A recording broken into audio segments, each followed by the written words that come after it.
Hello बच्चों, कैसे हैं आप? और कैसी चल रही है आपकी पढ़ाई?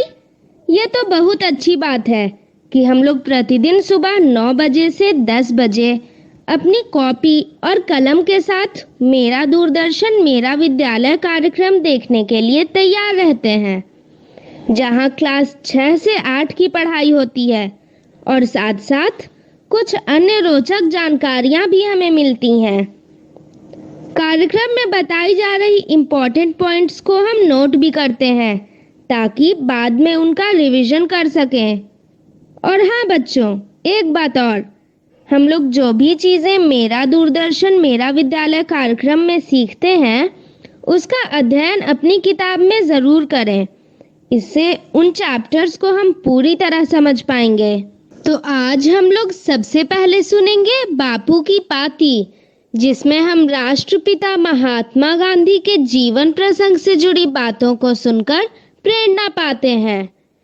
उसके बाद पढ़ाई करेंगे विज्ञान विषय की, जिसमें सबसे पहले क्लास 6 में गति एवं दूरियों का मापन भाग 2 का अध्ययन करेंगे। फिर क्लास 7 में मौसम और जलवायु भाग 2 के बारे में समझेंगे। उसके बाद हम तारा के साथ रहेंगे तैयार कोरोना से बचाव के बारे में जानने के लिए। फिर हम शामिल होंगे क्लास 8 में और समझेंगे घर्षण चैप्टर को। उसके बाद जानेंगे कि इंस्पायर अवार्ड क्या है और इसमें कैसे भाग लिया जाता है। और अंत में चलेंगे पटना का संजय गांधी जैविक उद्यान और देखेंगे जू शो। तो चलिए शुरू करते हैं आज की विज्ञान की क्लास मेरा दूरदर्शन मेरा विद्यालय के साथ। बापू की कहानी, जिसमें हम बात करेंगे महात्मा गांधी के जीवन के बारे में। पिछली बार हमने ये जाना कि दक्षिण अफ्रीका में अपने प्रयासों से मोहनदास को वकालत में सफलता मिलने लगी थी। उनकी झिझक खुलने लगी और उनका जीवन अब सामाजिक बनने लगा था। उन्होंने नेटाल इंडियन कांग्रेस का गठन किया था। मजदूरों के हक के लिए वो आगे आए थे और अब उनकी कांग्रेस में तरह तरह के हिंदुस्तानी लोग भी शामिल होने लगे थे। इन सब में मोहनदास को अपना परिवार छोड़कर आए हुए 3 साल गुजर गए थे। वे 6 महीने के लिए स्वदेश रवाना हुए। भारत आकर उन्होंने दक्षिण अफ्रीका के अनुभव पर लिखना शुरू किया, लोगों को बताना शुरू किया। फिरोज शाह मेहता और लोकमान्य बाल गंगाधर तिलक जैसे बड़े नेताओं से उन्हें प्यार मिला, मदद मिली। और इसी यात्रा में मोहनदास मिले गोपाल कृष्ण गोखले से। आगे जाकर गोखले उनके राजनीतिक गुरु बन गए। इन सब के साथ मोहनदास अपने बीमार बहनोई की सेवा भी कर रहे थे और राजकोट में प्लेग की महामारी से बचने के लिए सफाई का इंतजाम भी। परिवार के साथ मोहनदास जब वापस दक्षिण अफ्रीका पहुंचे तब 23 दिनों तक यात्रियों को जहाज से उतरने नहीं दिया गया। दक्षिण अफ्रीकी सरकार चाहती थी कि मोहनदास वापस भारत चले जाएं। मोहनदास के जो लेख भारत के अखबारों में छपे थे उनके बारे में बढ़ा चढ़ाकर दक्षिण अफ्रीका में बताया गया था। यहाँ के बहुत से गोरे मोहनदास से गुस्सा थे। जहाज से उतरने पर मोहनदास पर गोरे लोगों की भीड़ ने हमला कर दिया। अगर कुछ दूसरे गोरे लोग बीच में ना पड़ते तो शायद वो उन्हें मार ही डालते।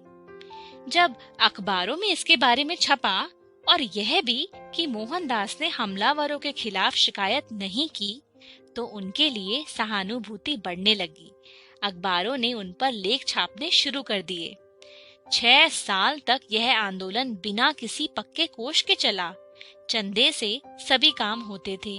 हिंदुस्तानी लोग दिल खोलकर धन का योगदान करते थे और साथ जुड़कर धरना प्रदर्शन भी करते थे। मोहनदास बार बार इस बात पर जोर देते थे कि विरोध गोरे लोगों का नहीं, केवल अन्याय का करना है। वे बार बार अपने सहयोगियों से कहते थे कि अन्याय और हिंसा का जवाब न्याय और अहिंसक ही होना चाहिए। सत्याग्रह आंदोलन के दौरान 9 बार सरकार ने मोहनदास को जेल में डाला। वे छूटते ही फिर सत्याग्रह में लग जाते। बाद में कस्तूरबा भी जेल गई। मोहनदास इंडियन ओपिनियन नाम का एक अखबार निकालने लगे। वकालत भी ठीक चलने लग गई थी, कमाई भी अच्छी थी, लेकिन उनका रहन सहन और सादा बन गया था। गरीब और मजदूर लोगों के लिए काम करते हुए वे उनके जैसे ही रहने लग गए थे। सन 1904 में गांधी परिवार ने अपना घर छोड़ दिया और अब वो अपने साथियों के साथ एक बस्ती में रहने लगे। इनमें हरमन कैलेनबैग भी थे। वे एक रईस आर्किटेक्ट थे। आश्रम बनाने का पैसा उन्हीं ने दिया था। वे वहां अपने हाथ से काम भी करते थे। इनमें चार्ली एंड्रूज भी थे, एक ईसाई पादरी। गरीब लोगों की मदद करने की वजह से उनका नाम दीन बंधु पड़ गया था। विरोध करने का जो अहिंसक तरीका था, उसके लिए एक नया नाम चाहिए था। उनके भतीजे ने सुझाव दिया, सदाग्रह, और इसी को निखार कर गांधी जी ने एक नाम गढ़ा जो अमर हो गया, और वो था सत्याग्रह। एक और सख्त कानून अंग्रेज सरकार ने बनाया, जिसमें हर हिंदुस्तानी को जेल के किसी अपराधी की तरह अपनी उंगली की छाप देना अनिवार्य था, और जिसकी वजह से हर हिंदुस्तानी शादी की कोई मान्यता नहीं थी। गांधी जी ने कस्तूरबाई को आंदोलन में आने के लिए उकसाया। उन्होंने कहा कि इस कानून के हिसाब से तुम मेरी पत्नी भी नहीं हो। और इसी कानून के विरोध में सन 1913 में एक महान कूच निकला, और उसमें 2000 से ज्यादा पुरुष और महिलाओं और बच्चों ने भाग लिया। जब सत्याग्रहियों ने जेल भर दिए, तब अंग्रेज सरकार ने हार मानी। गलत कानून वापस लिया गया। जेल से छूटे तो गांधी जी भारत लौटने की तैयारी में लग गए। आज के लिए इतना ही। अगली बार हम देखेंगे कि जब बापू वापस लौटकर भारत आए तो उन्होंने अंग्रेजों का सामना किस तरह किया।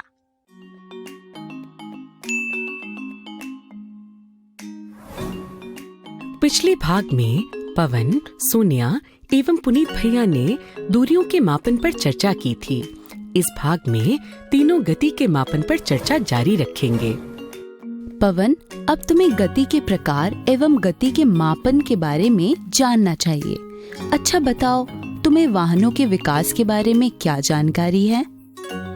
मुझे मालूम है कि हजारों सालों पहले जब पहिए का आविष्कार हुआ तो इससे इंसानों के जीवन में बहुत परिवर्तन आए।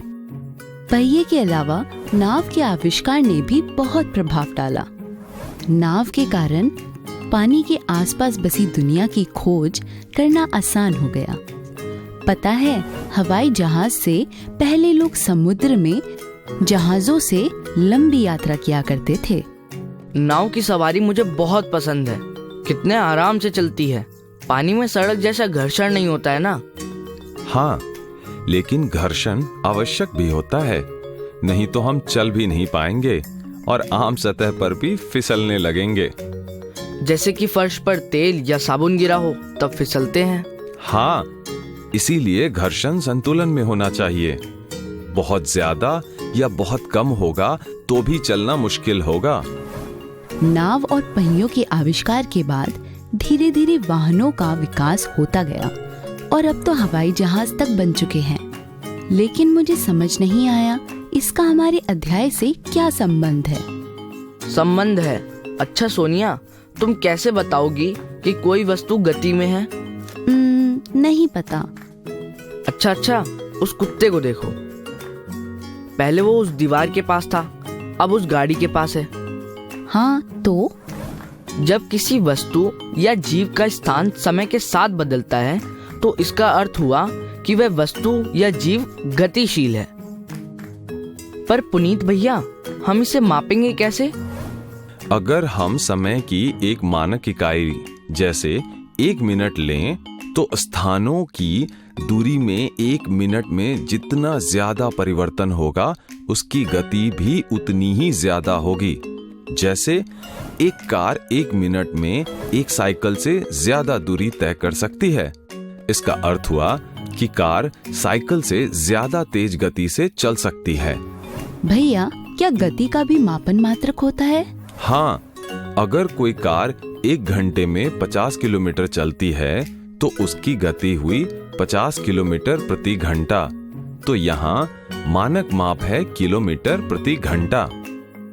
अरे वाह, समझ गया।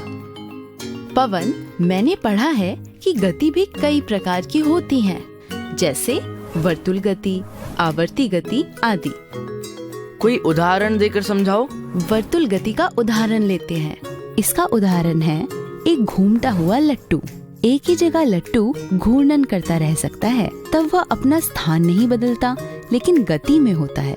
लेकिन भैया, अगर लट्टू स्थान नहीं बदलता तो वह गति में कैसे हुआ? पवन, पूरा लट्टू अपनी जगह नहीं बदलता, किंतु अगर तुम लट्टू पर मार्कर से एक निशान लगा दो तो तुम देखोगे कि वो निशान अपना स्थान बदलता है और बार बार घूमकर अपनी जगह वापस आ जाता है। घड़ी की सुइयां, पंखा आदि भी इनके उदाहरण हैं। और सोचकर देखो, हमारी धरती भी तो वर्तुल गति में है। इसी वजह से दिन और रात होते हैं। भैया, मुझे ये तो समझ आ गया, लेकिन अब मुझे एक और सवाल सूझ रहा है। वो ये कि धरती तो सूरज के चारों ओर भी चक्कर लगाती है और लट्टू भी घूमता घूमता इधर उधर जा सकता है। तो क्या इसका अर्थ ये हुआ कि कोई वस्तु एक समय पर एक से ज्यादा प्रकार की गति में हो सकती है? अरे वाह पवन, और हाँ, तुमने सही समझा। एक वस्तु एक से अधिक प्रकार की गति में हो सकती है। जैसे कार का टायर आगे भी बढ़ता है और घूमता भी है। तुम लोग खुद भी घूमते हुए इधर उधर बढ़ सकते हो। पवन, जैसे सीधी गति को मीटर या किलोमीटर प्रति मिनट या प्रति घंटा आदि में मापा जाता है, वर्तुल गति को चक्कर प्रति मिनट में मापा जा सकता है। वर्तुल गति के अलावा गति का एक प्रकार है आवर्ती गति। इसका उदाहरण है आगे पीछे आवर्ती करने वाला झूला। इसे हम आवर्ती प्रति मिनट या प्रति घंटा आदि में माप सकते हैं। इसके अलावा आवर्ती गति के कुछ और उदाहरण हैं। कपड़े सिलने वाली मशीन और ये स्प्रिंग का खिलौना, जो कि आवर्ती करता है। मुझे अच्छे से समझ आ गया। शुक्रिया भैया, शुक्रिया सोनिया। अब मैं कल बिना चिंता के स्कूल जाकर परीक्षा दे सकता हूँ।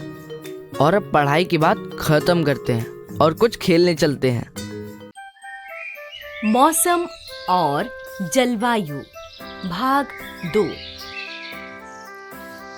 नमस्ते दोस्तों, आज कितनी गर्मी है। सुबह से तेज धूप निकली हुई है। लगता है इस साल भी बहुत गर्मी पड़ेगी।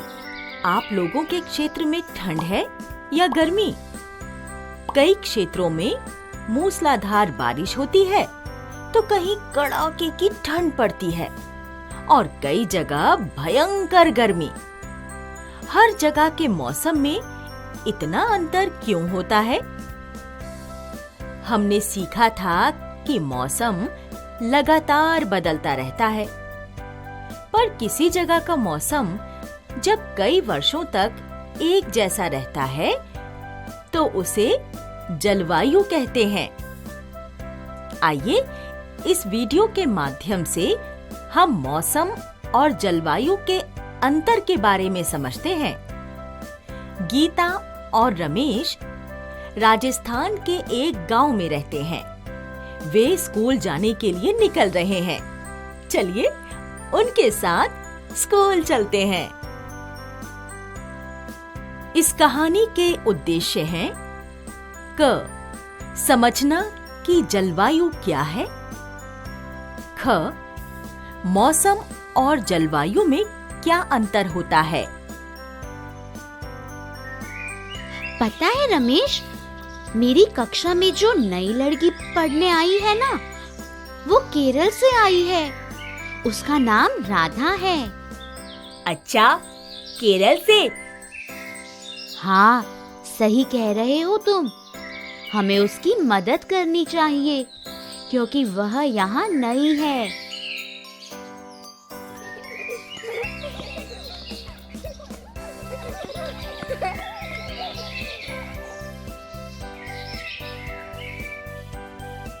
कैसी हो राधा? मैं अपने भाई को तुम्हारे बारे में बता रही थी। तुम्हें कोई परेशानी हो तो हमें बताना। धन्यवाद गीता, मैं ठीक हूँ। बस यहाँ गर्मी बहुत है। तो क्या केरल में गर्मी नहीं होती? केरल एक तटीय क्षेत्र है। वहाँ मौसम ज्यादातर मध्यम गर्म रहता है और वहाँ बारिश बहुत होती है। पर राजस्थान में तो बहुत गर्मी है। हाँ, राजस्थान एक रेगिस्तान है और अभी गर्मी का मौसम है, इसीलिए ज्यादा गर्मी है। यहाँ सर्दियों में इतनी गर्मी नहीं होती। क्या केरल में ठंड पड़ती है? नहीं, केरल में सर्दियों में भी हल्का गर्म मौसम ही रहता है। अरे वाह, एक ही देश में कितने विभिन्न तरह के मौसम होते हैं। रमेश, मौसम तो एक क्षेत्र के कुछ दिनों के तापमान, बारिश या हवा का संकेत देता है। पर अलग क्षेत्र जैसे केरल, राजस्थान के वातावरण की परिस्थिति को जलवायु कहते हैं। जलवायु? तो फिर मौसम और जलवायु में क्या अंतर है? राजस्थान एक रेगिस्तान है और यहाँ बारिश बहुत कम होती है। यहाँ से समुद्र भी बहुत दूर है, इसीलिए यहाँ हवा में नमी भी बहुत कम है। यहाँ गर्मियों में बहुत ज्यादा गर्मी होती है तथा सर्दी में ठंड पड़ती है। और केरल तटीय क्षेत्र है। हाँ, हमने ऊष्मा के अध्याय में समुद्र समीर यानी सी ब्रीज और थल समीर यानी लैंड ब्रीज के बारे में पढ़ा था। हाँ, सही कह रहे हो। समुद्र और थल समीर की वजह से समुद्र तट के क्षेत्रों में मौसम हमेशा सुहाना होता है और बारिश भी अधिक होती है। पता है, केरल से पहले हम कश्मीर रहते थे। वहाँ तो कड़ाके की ठंड पड़ती थी। अरे वाह, तुम्हें तो अलग-अलग क्षेत्रों की जलवायु का अनुभव है। कश्मीर पहाड़ी इलाका है, इसलिए वहाँ ठंड अधिक होती है। क्यों ना हम एटलस में देखें?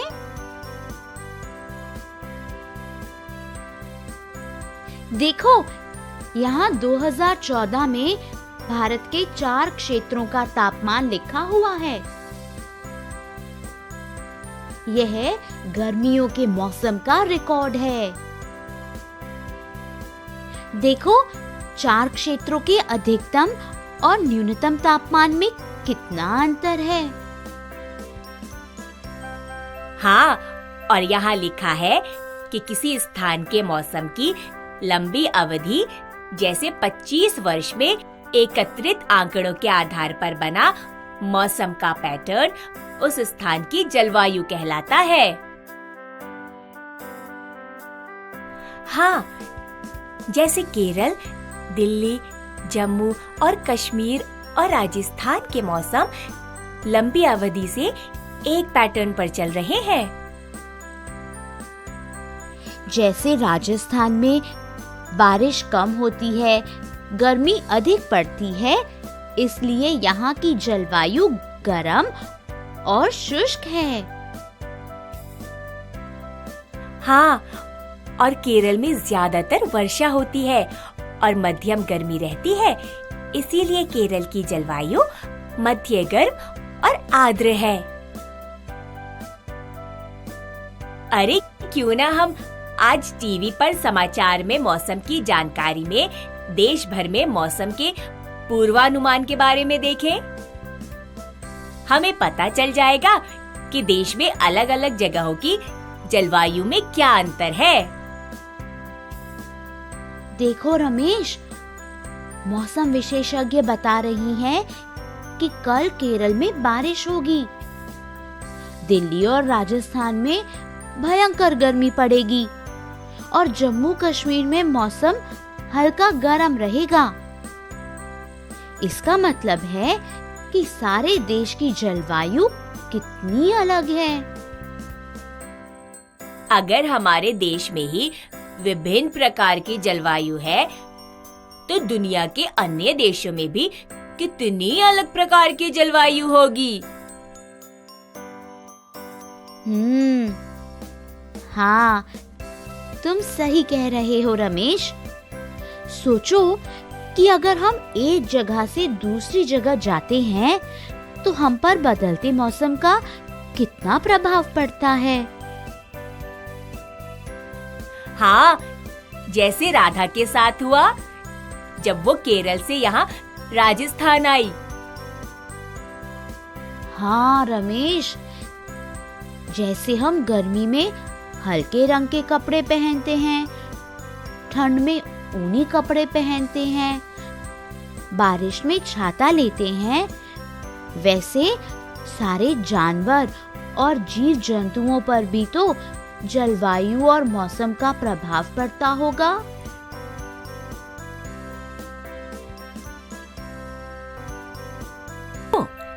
देखा आपने कि मौसम एक जगह के तापमान, हवा, वर्षा को दर्शाता है। जलवायु कई वर्षों के मौसम के पैटर्न पर आधारित आंकड़ों के हिसाब से निर्धारित होती है। पर जानवर, जीव जंतु मौसम और जलवायु के अनुसार कैसे अनुकूलन करते हैं? चलिए इसके बारे में हम अगले वीडियो में जानेंगे। जल्द मिलेंगे। तारा, तारा, तारा। अरे तारा, तुम चादर के नीचे हो क्या? क्या हुआ तारा? तुम यहां क्यों छुपी हो? और तुम्हारा शेरू वहां पड़ा हुआ है। कोई नया खेल है क्या? अब्बा, मुझे डर लग रहा है। क्यों तारा? अब्बा, शेलू तो बाहर किसी देश से बनकर आया है। मुझे डर है कहीं उसे कोरोना तो नहीं है। हाँ? और फिर मैं टिंकू से फोन पर बात कर रही थी, अपने बेस्ट फ्रेंड से, तो उसने छींक दिया। हेलो टिंकू, मेरे प्यारे दोस्त। हेलो तारा, मेरी पक्की दोस्त। मुझे तुम्हारी बहुत याद।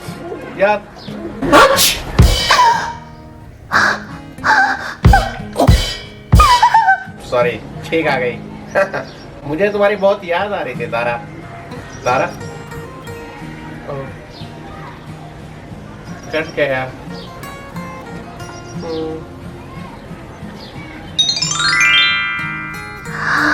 अगर कहीं टिंकू को भी कोरोना है तो अब ना मैं शेलू से खेलूंगी, ना टिंकू से फोन पर बात करूंगी। ओह, तो ये बात है। तारा, चादर से बाहर आओ तारा। डरो नहीं, मैं हूं ना। तारा, कोई दूसरे देश या जगह से आया है, इसका मतलब ये नहीं कि उसे कोरोना है। और टिंकू की छींक, कहीं मुझे उससे ये वायरस आ गया तो? तारा, हर छींक और खांसी कोरोना वायरस से नहीं जुड़ी है, और फोन पर बात करने से ये थोड़ी ही फैलती है। इधर उधर की बातों में आके तुम अपने साथ या दूसरों के साथ भेदभाव मत करो तारा। भेदभाव मतलब पापा? मतलब ये कि गलत ना होने पर भी किसी को दोष देना या उसके साथ बुरा बर्ताव करना, उसे भेदभाव कहते हैं तारा। अब्बा, याद है एक बार टीचर ने मुझे डांटा था, जबकि मेरी गलती भी नहीं थी, तो मुझे कितना बुरा लगा था। कहीं शेलू को और टिंकू को भी वैसे ही तो नहीं लगला? हाँ तारा, बिल्कुल वैसा ही लग रहा होगा, उन्हें बहुत बुरा लग रहा होगा। अच्छा तारा, ये बताओ, अगर किसी की तबीयत खराब हो तो हम क्या करते हैं? हम उनकी देखभाल करते हैं, उन्हें खुश रखने की कोशिश करते हैं ताकि वो जल्दी जल्दी ठीक हो जाए, है ना? बिल्कुल ठीक। पर सोचो तारा, अगर हम दूसरों से भेदभाव करेंगे तो वो इसके डर से बातें छुपाएंगे, इलाज के लिए नहीं जाएंगे, इससे कोरोना वायरस और भी फैलेगा। मैं समझ गई अब्बा।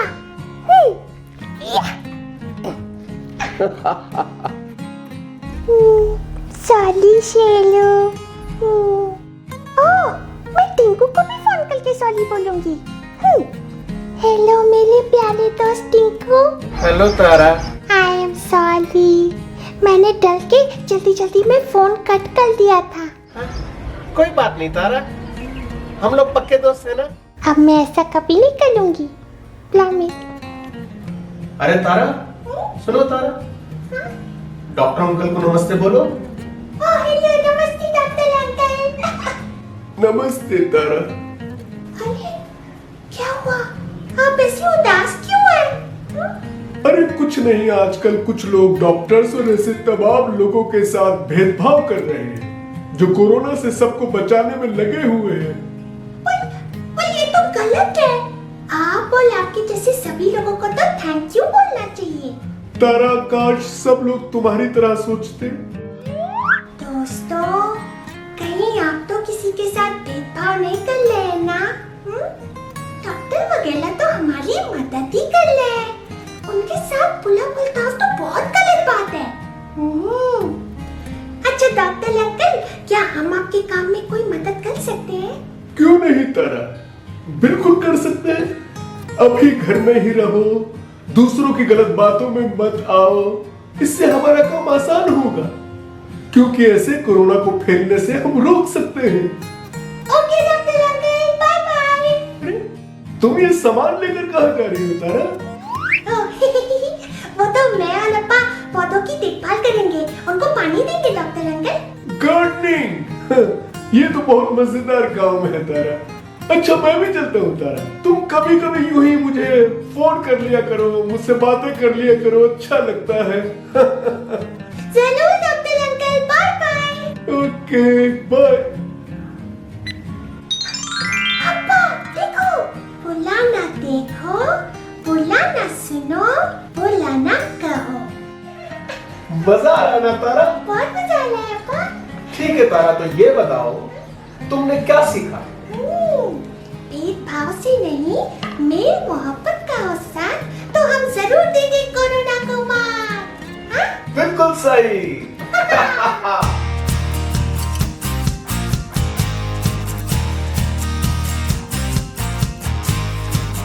आइए जाने कोरोना वायरस या कोविड-19 से बचाव के लिए हाथ धोने की प्रक्रिया। सबसे पहले हम पानी लेंगे, हाथ को भिगोएंगे, फिर हम साबुन लेके झाग बनाएंगे। झाग बनाने के बाद अच्छे से हाथ धोने के लिए हमारे 8 चरण हैं, जिसमें सबसे पहला चरण दोनों हथेलियों को गोला करते हुए हम रगड़ेंगे। दूसरा चरण, इसमें हम बाएं हाथ की हथेली दाएं हाथ की हथेली के ऊपर रख के उंगलियों को फंसाते हुए रगड़ेंगे। इसी प्रकार दूसरे हाथ में दोहराएंगे। तीसरा चरण, इसमें हम दोनों हाथों की उंगलियों को फंसाते हुए रगड़ेंगे। चौथा चरण, जिसमें हम बाएं हाथ के अंगूठे को दाएं हाथ से पकड़ेंगे और गोल करते हुए रगड़ेंगे। इसी प्रकार हम दूसरे हाथ में इसे दोहराएंगे। पांचवा चरण, इसमें हम दोनों हाथों की उंगलियों को इस प्रकार फंसाएंगे और इसे ऊपर नीचे रगड़ेंगे। छठा चरण, जिसमें हम हथेली में हम दाएं हाथ की उंगलियों को गोल करते हुए रगड़ेंगे। इसी प्रकार हम दूसरे हाथ में भी इसे करेंगे। सातवां चरण, जिसमें हम कलाई को रगड़ेंगे नीचे की तरफ। इसी प्रकार हम दूसरे हाथ में भी दोहराएंगे। आठवां चरण, हम पानी से साबुन को धोएंगे। यह प्रक्रिया हम 20 सेकंड तक अच्छी तरह से करेंगे। फिर हम किसी साफ टॉवल और टिश्यू से हाथों को पोंछ लेंगे।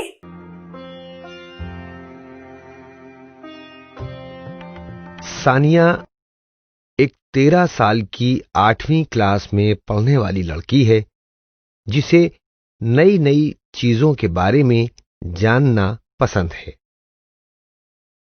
मम्मी जी।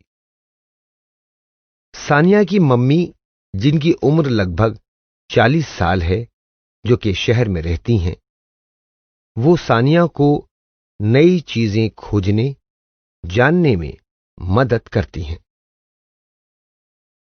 कबीर सानिया का बड़ा भाई, जिसकी उम्र 14 साल है, वो 9वीं क्लास में पढ़ता है और सानिया को नई नई चीजें समझने में मदद करता है। भैया, क्या तुम थोड़ा पाउडर डाल सकते हो कैरम बोर्ड पर? कैरम की गिट्टी आसानी से नहीं चल रही। लो, डाल दिया। अब चलो सानिया। धन्यवाद भैया। तुम जानते हो, मुझे आश्चर्य हो रहा है कि क्या ये जादू नहीं है कि जब पाउडर को कैरम बोर्ड पर डाला जाए तो गिट्टियां आसानी से चलने लगती हैं। जादू? ये घर्षण है, जादू नहीं पागल। घर्षण? मुझे याद है ये शब्द कोई और भी इस्तेमाल कर रहा था, लेकिन कौन? जब तुम एक बॉल को लात मारती हो तो वो बॉल कुछ दूर जाकर रुक जाती है ना? ओह, हाँ। हाँ, यह घर्षण की वजह से होता है। घर्षण बल का ही एक प्रारूप है। जब दो वस्तुएं संपर्क में आती हैं और एक वस्तु दूसरे के विरुद्ध रगड़ती है, तो घर्षण बल इस रगड़ने की क्रिया को रोकने की कोशिश करता है। समझी? ओह, इसका मतलब ये है कि कुछ भी गति में हो तो उसमें कुछ घर्षण भी जुड़ा होता है। जब मैं अपनी कुर्सी को पीछे खींचती हूं खड़े होने के लिए, तो उसमें भी घर्षण कार्य करता है। हाँ, जरूर। दोस्तों, है ना दिलचस्प बात? चलिए कुछ उदाहरण ढूंढे जहां घर्षण देखने को मिलता है। सानिया और कबीर अपना कमरा ठीक कर रहे हैं। वह मेज को दूर तक धकेलने की कोशिश कर रहे हैं, लेकिन ऐसा करना मुश्किल हो रहा है क्योंकि मेज बहुत भारी है। ओह, ये मेज बहुत भारी है। रुको, हम एक प्लास्टिक की चादर इस मेज के नीचे डालते हैं, जिससे इसे खिसकाने में आसानी हो। और आपको कैसे लगता है कि इससे मदद मिलेगी? अपने आप अनुमान लगाओ। ओह, घर्षण है। ये वह बल है जो मेज की गति का विरोध कर रहा है। लेकिन फिसलने वाली प्लास्टिक की चादरें घर्षण को कैसे कम करेगी? दोस्तों, क्या आप मुझे यह अनुमान लगाने में मदद कर सकते हैं कि ऐसा कैसे होगा? क्या आप अपनी किताब में देखकर कारण की पहचान करने में मेरी मदद कर सकते हैं? रसोई की फर्श पर कुछ तेल बिखरा हुआ है। सानिया और कबीर के रसोई में आते ही मम्मी उसे साफ कर रही हैं। ध्यान से बच्चों, तुम फिसल सकते हो। सानिया, चलो मम्मी की मदद करें। जरूर। आदर्श रूप से घर्षण हमें गिरने से बचाता है। हाँ। लेकिन कुछ कारक हैं जो घर्षण को कम करते हैं, जैसे कि इस मामले में फर्श पर तेल की चिकनाई। स्नेहन घर्षण को कम करता है, जिसका मतलब है कि कम घर्षण के कारण आप इस तेल पर फिसल सकते हैं। हाँ, इसीलिए यहाँ पर अधिक संभावना है फिसलने की। हमारे बिना गिरे चल पाने के लिए घर्षण कितनी आवश्यक चीज है। दोस्तों, आइए हम एक गतिविधि करें कि घर्षण को कैसे कम किया जा सकता है। आपको चाहिए 5 पेंसिल, समान आकार और समान वजन के 2 डिब्बे।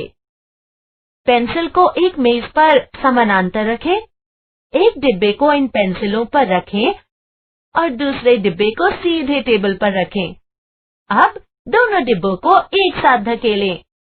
किस डिब्बे को एक से दूसरी जगह हिलाना आसान रहा? सानिया, मम्मी और कबीर टीवी पर रॉकेट की लॉन्चिंग देख रही हैं। मुझे तो रॉकेट का पतला लंबा सा आकार बहुत अच्छा लगता है।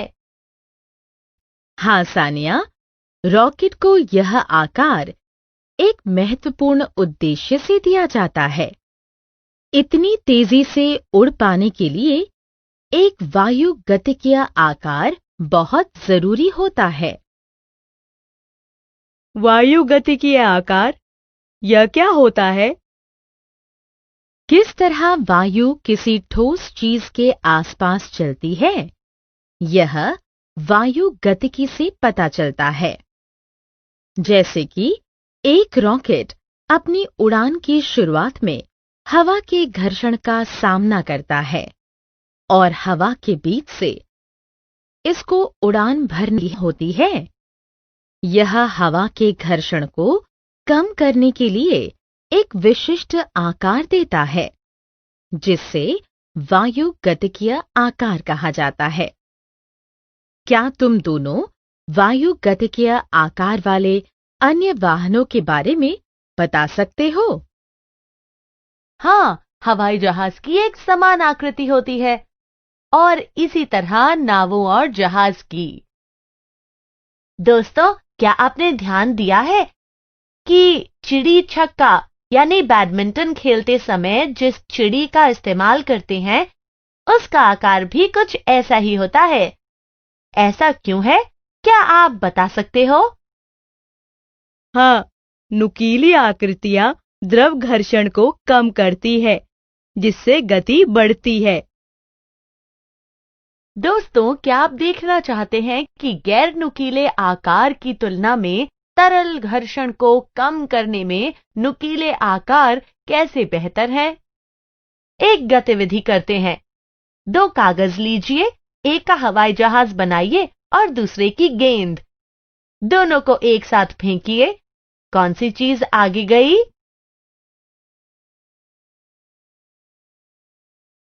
सारांश: घर्षण बल का ही एक प्रारूप है। जब 2 वस्तुएं संपर्क में आती हैं और एक वस्तु दूसरी के विरुद्ध रगड़ती है, तो घर्षण बल इस रगड़ने की क्रिया को रोकने की कोशिश करता है। जो कोई वस्तु चलती है, उसमें कुछ घर्षण होता है। स्नेहन घर्षण को कम करता है। वायु गतिकीय आकार द्रव घर्षण को कम करता है। तो बच्चों, ये तो हुई विषय की पढ़ाई। अब वक्त है इंस्पायर अवार्ड योजना से संबंधित एक वीडियो देखने का। वीडियो देखने के पहले मैं आपको एक सूचना दे दूं। इंस्पायर अवार्ड के लिए 1 जून 2020 से नॉमिनेशन शुरू हो गया है। आप इस वीडियो को देखें, अपने आसपास की समस्या या कोरोना के कारण हमारे जीवन में आए समस्याओं के तकनीकी समाधान से संबंधित एक आइडिया सोचें और उसे इंस्पायर की वेबसाइट पर अपलोड करने के लिए विद्यालय खुलने पर शिक्षकों या प्रधानाध्यापकों से बात करें।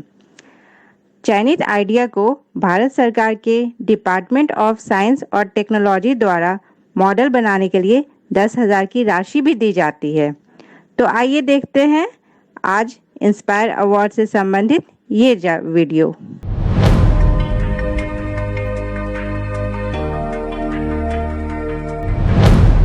साइंस, टेक्नोलॉजी और इनोवेशन, बदलता भारत, एक नया भारत। बदलते भारत की इस तस्वीर में बच्चे भी अपने इनोवेशन से रंग भर रहे हैं। बच्चों के नए नए आइडिया बड़ी बड़ी समस्याओं का समाधान सुझा रहे हैं। जैसे अंडमान और निकोबार के सयान अख्तर शेख ने गैस सिलेंडर के कैप को आसानी से खोलने का औजार बनाया है। और मध्य प्रदेश की रहने वाली सुलोचना काकोडिया ने एक अनोखी ऑटोमेटिक टॉयलेट क्लीनिंग मशीन बनाई है।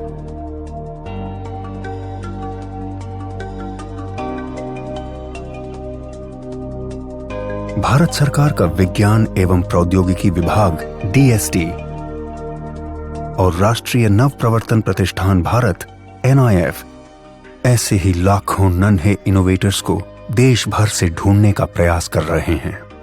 और इस अभिनव प्रयास का माध्यम है इंस्पायर अवार्ड्स मानक।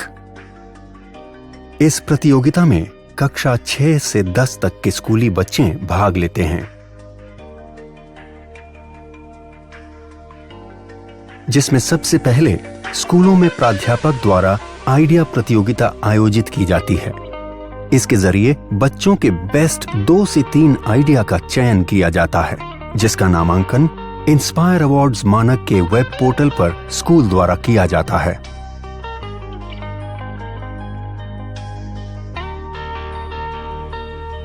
प्रतियोगिता में देश भर से लाखों विचारों को एकत्र किया जाता है।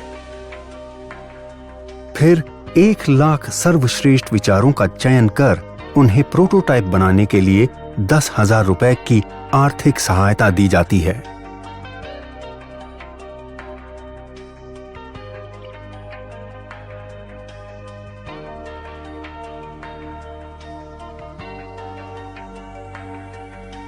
और बच्चों को जिला स्तरीय प्रतियोगिता में भाग लेने का अवसर मिलता है।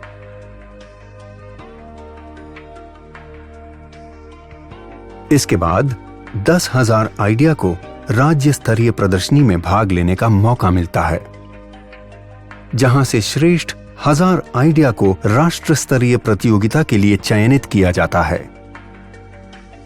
इन आइडिया के प्रोटोटाइप को बेहतर बनाने के लिए NIF देश के विभिन्न तकनीकी संस्थानों के सहयोग से मेंटरिंग वर्कशॉप के जरिए विद्यार्थियों को मदद और तकनीकी सलाह उपलब्ध कराता है।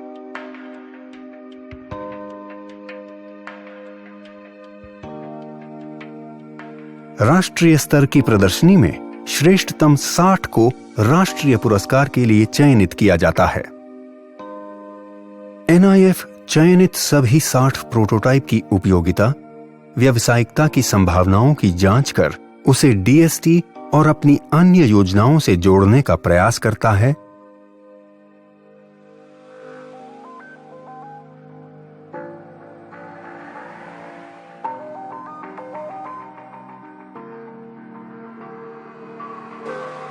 तथा वार्षिक festival of innovation and entrepreneurship में उनकी प्रतिभागिता कराता है।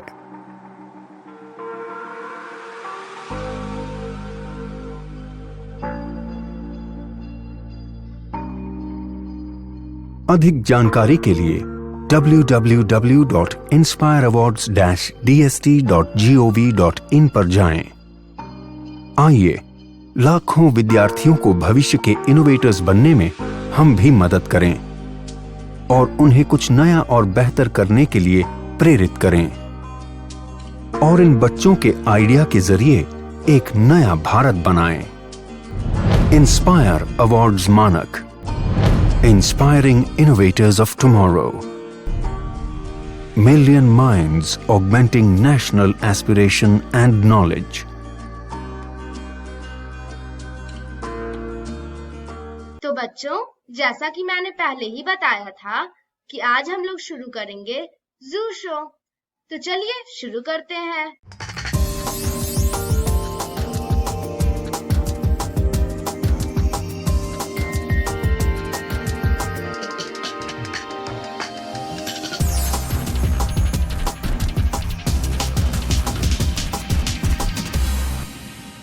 नमस्कार, संजय गांधी जैविक उद्यान के जू आउटरीच प्रोग्राम में एक बार फिर आपका स्वागत है। आइए आज चलते हैं स्नेक हाउस यानी सांप घर में।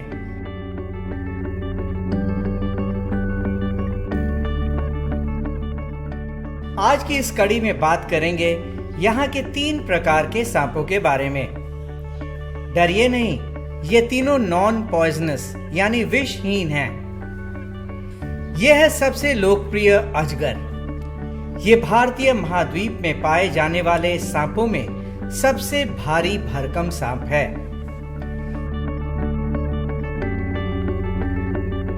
एक वयस्क अजगर की औसत लंबाई 14 फीट और वजन 50 किलोग्राम तक होता है। अजगर, जिसे अंग्रेजी में पाइथन कहते हैं, ज्यादातर उजले या पीले रंग के होते हैं। ये एक सुस्त प्रवृत्ति वाले सांप हैं और ये सिर्फ भोजन की खोज में और दुश्मनों से बचने के लिए ही गतिशील होते हैं। अजगर पानी में तैर सकते हैं और पेड़ों पर भी चढ़ सकते हैं।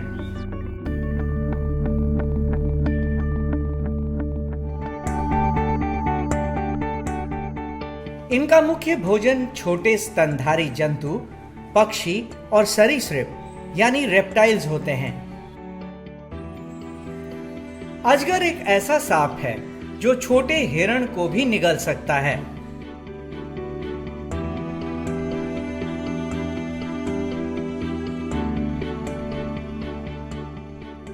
अजगर सामान्यतः 8 से 100 अंडे देते हैं और 48 से 69 दिनों के बाद सपोला निकलता है।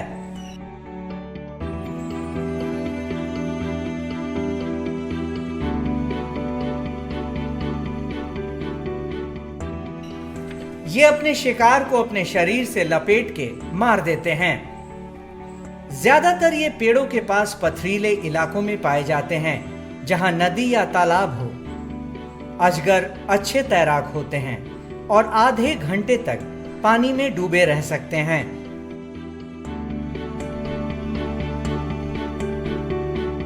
जैसा कि हम जानते हैं कि स्नेक हाउस हमेशा से ही दर्शकों के बीच में काफ़ी ज़्यादा आकर्षण का केंद्र रहा है।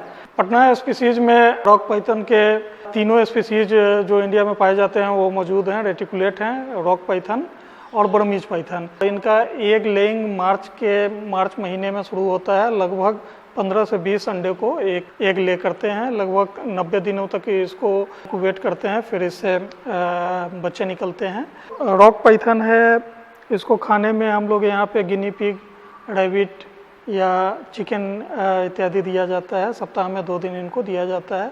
और हमारा फ्यूचर प्लान में एक और स्पीसीज को अभी हम लाने जा रहे हैं, किंग कोबरा का, जो एक अतिरिक्त आकर्षण का केंद्र होगा। इसके अतिरिक्त डेनमार्क से यहाँ कुछ स्पीसीज आने जा रहे हैं रेप्टाइल्स में ही, जिसमें आपके ग्रीन एनाकोंडा, बॉल पाइथन, फिर राइनो इगुआना, इसके अलावा नाइल क्रोकोडाइल भी आने जा रहा है। तो जो यहाँ का कलेक्शन प्लान है वो काफ़ी ज़्यादा इम्प्रूव हो जाएगा।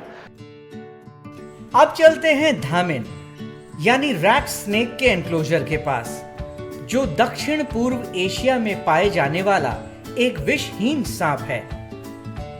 शुष्क स्थलों पर यह पीले रंग का होता है, लेकिन पानी वाले जगहों में ये काले रंग के भी होते हैं। इनका शरीर लंबा और पूंछ पतली होती है।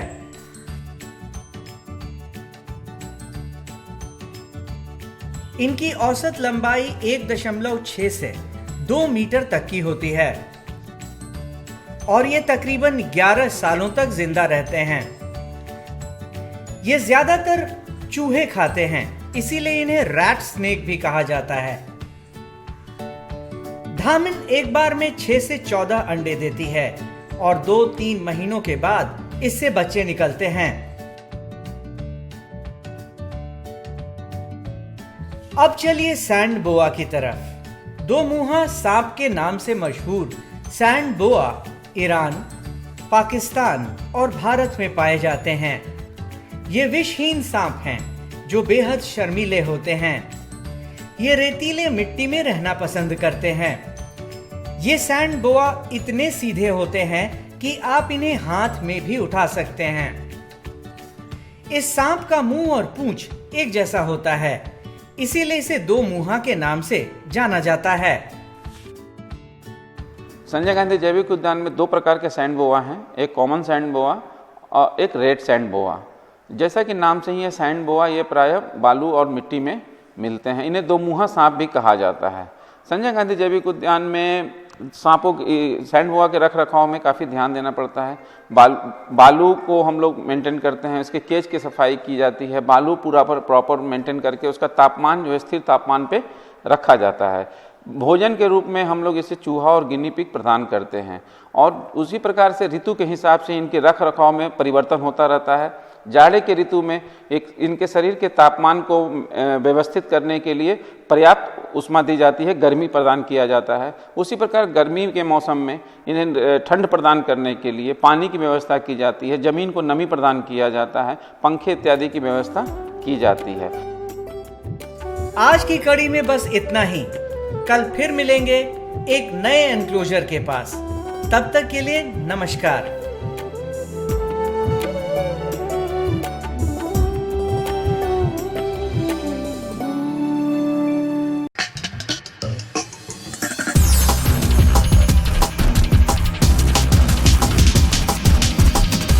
तो आशा करती हूँ बच्चों, आज के एपिसोड में आपने जरूर कुछ नया सीखा होगा। आप अपने विचार हमें स्क्रीन पर दिए गए व्हाट्सएप नंबर 9431043527 या ईमेल आईडी bepcddprogram@gmail.com पर भेज सकते हैं। और हाँ, आप मेरा दूरदर्शन मेरा विद्यालय कार्यक्रम को कभी भी बिहार शिक्षा परियोजना परिषद के YouTube चैनल पर देख सकते हैं।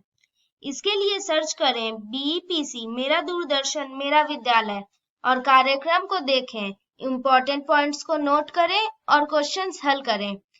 इसके अलावा इसके सारे एपिसोड बिहार शिक्षा परियोजना परिषद की वेबसाइट पर डिजिटल लर्निंग सेक्शन में भी उपलब्ध है। विजिट करें www.bepcssa.in। और आपको तो पता ही है कि आप खुद से लिखी कविताएं, कहानियां, पेंटिंग्स या इनके 2 से 3 मिनट के वीडियो भी हमें स्क्रीन पर दिए गए व्हाट्सएप नंबर या ईमेल आईडी पर अपना नाम, कक्षा, विद्यालय का नाम, प्रखंड और जिले के नाम के साथ भेज सकते हैं। हम चुने गए एंट्रीज को आने वाले एपिसोड में प्रसारित भी करेंगे।